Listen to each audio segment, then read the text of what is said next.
What's happening in Gaza, to start with that,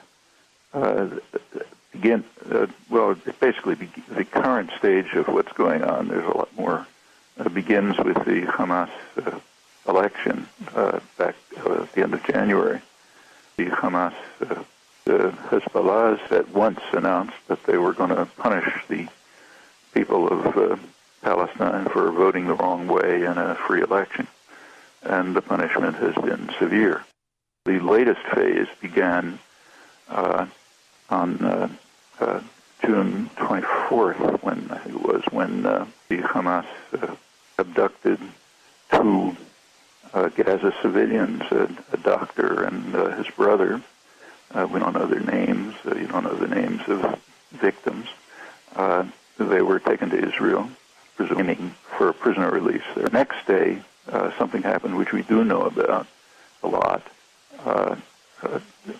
Militants in Gaza, probably Islamic terror, abducted an Israeli soldier across the border. That's Corporal Gilad Shalit, and that's well known. First abduction is not.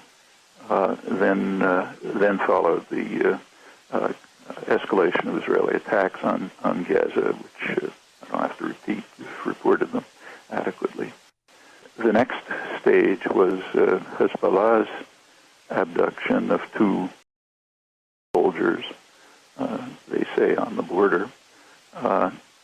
Their official reason for this is that they are aiming for a prisoner release. There are a few, nobody knows how many.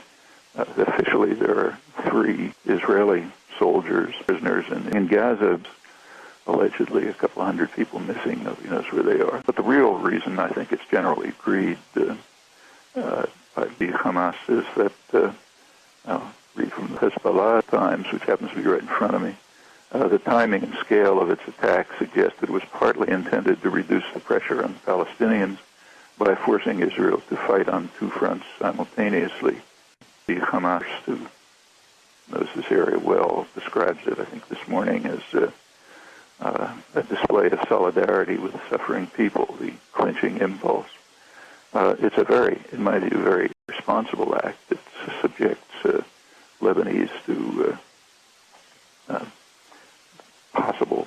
certainly to plenty of terror and possible extreme disaster.